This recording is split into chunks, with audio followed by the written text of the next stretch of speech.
Hey, what is up guys, welcome back to the channel and welcome back to Gran Turismo 7 as we continue on with our quest to review all of the cars within the game. And I'm coming to something a little bit special this time around. This is the Mercedes-Benz Sauber C9 from 1989, and I believe the car that got outright banned from racing for being too quick. However, today's video I'm not going to go into the history of this Group C racer. I'm going to do that in another video.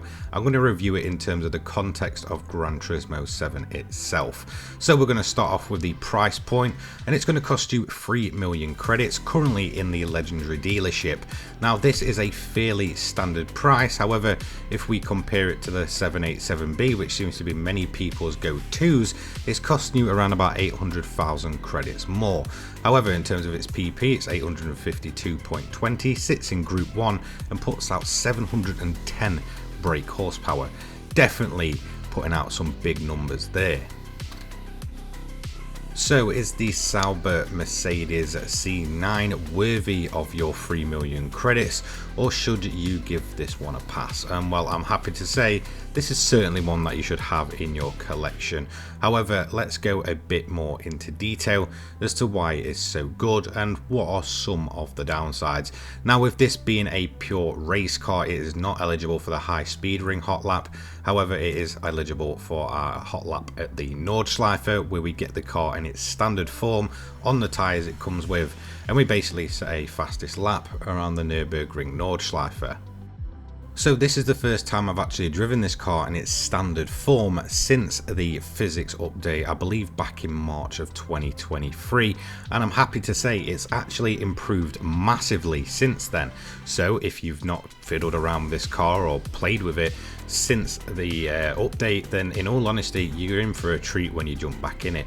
Overall, this car feels much better. It feels a lot more planted. It feels much more what this car realistically should be, a high speed Le Mans Group C legend, and it really does show that. Some of the standouts for me have to be the way it now handles. The top speed of this thing certainly seems to be one of the standouts for the Group Cs, even in its standard form. This thing always seemed to be the quickest, and well, that's not changed here. This is a stunning all-around car that really does get, complemented by that physics update. Before the update, it was one of those cars that could be quite sketchy at times, and many times will just completely break away from you, and it seems like that's kind of resolved itself, meaning that the car's overall easier to drive, but you don't want to take your eye off it for too long, because there is still that little bit of a risk that something could go wrong. A standout for me is certainly the sound though. Listen to this.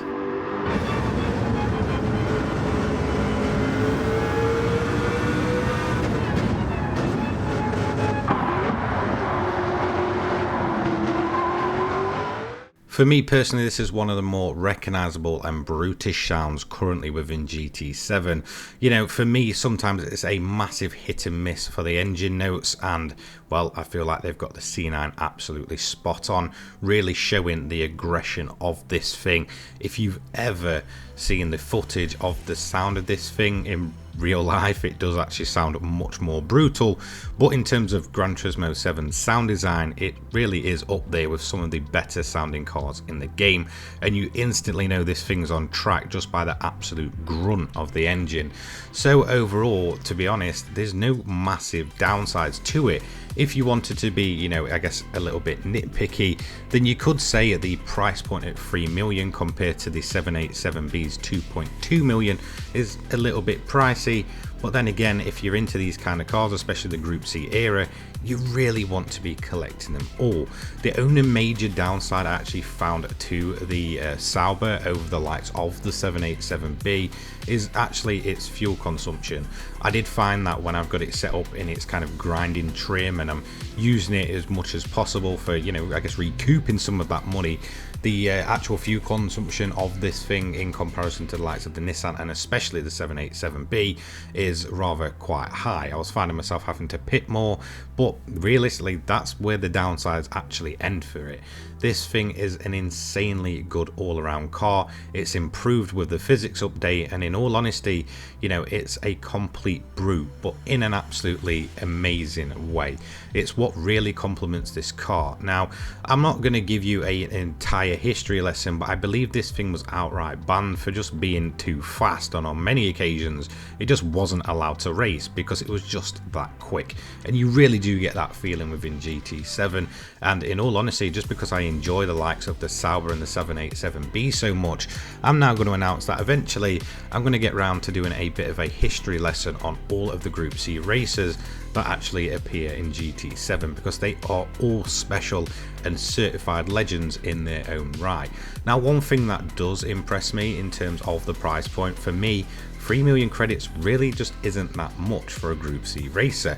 If we look at some of the other cars in terms of the GT7 economy, you can do much worse than putting 3 million credits out for a car that, well, it's actually usable, and that is one of the biggest bonus points for this car, where a lot of cars in GT7 are just not usable. You'll kind of go ahead and buy them, and then you'll realize that it sits at the bottom of your garage list for the longest time.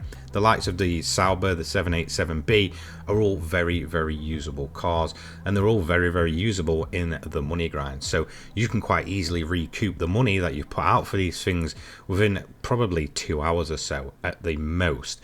These things are insanely good cars, and for me, the Sauber just stands out as being one of the better looking Group C racers, although, you know, that's not to say the likes of the Nissan or the 787B are necessarily bad looking. I just think the Sauber is that typical Group C styling that you come to expect from these racers. There really is just nothing else like it in the game, and although Group C did have its own kind of, I guess, prototypey look, this one certainly does stand out. Add the amazing soundtrack of that engine to this car, and in all honesty, it kind of sits there as one of my firm favourites within GT7.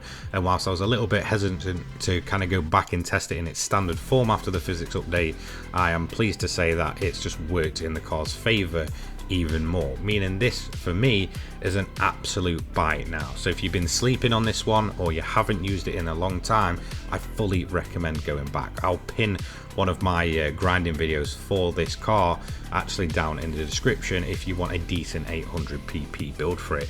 So let's have a look at our overall lap times. Now, as you can see, this thing sits 7th with a 6 minutes 1.783, just behind the Toyota GR010 Hybrid. Now, that's not to say the car's necessarily slow, because it's not.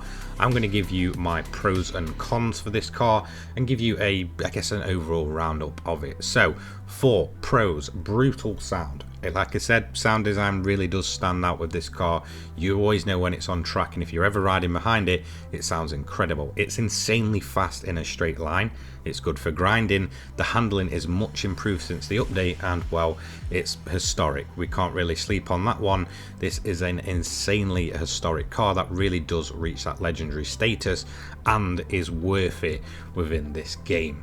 However, it does have a few cons, but not really many. As you can see, I've only got 2 listed because that's the only thing I can think of that could necessarily be a con. Fuel economy, like I said, compared to the 787B and even the Nissan, this thing just feels like it's just not quite there in terms of its fuel economy, drinking a lot more fuel no matter what kind of fuel mix you're in. And obviously the fact that the price point of it, well, it's a bit more pricey than the 787B. But overall, the Mercedes Sauber C9 is certainly an impressive machine, and it's one that you definitely want to pick up within the game. Like I said, if you've not used it in a while, you should definitely jump back in this thing, because after the physics update, this is one of the cars that is really complemented by that. So that's going to be it from me. Don't forget to leave a like, comment and subscribe. Turn notifications on as I upload GT7 and motorsport related content each and every day, and I hope you have an absolutely fantastic time where you are. If you want to support me, the Patreon is down below, as well as feel free to become a member of the channel to help me out kind of in between uploads and stuff. I'll have my Discord, my Twitter and all that stuff down below. Have a great day, guys. Peace.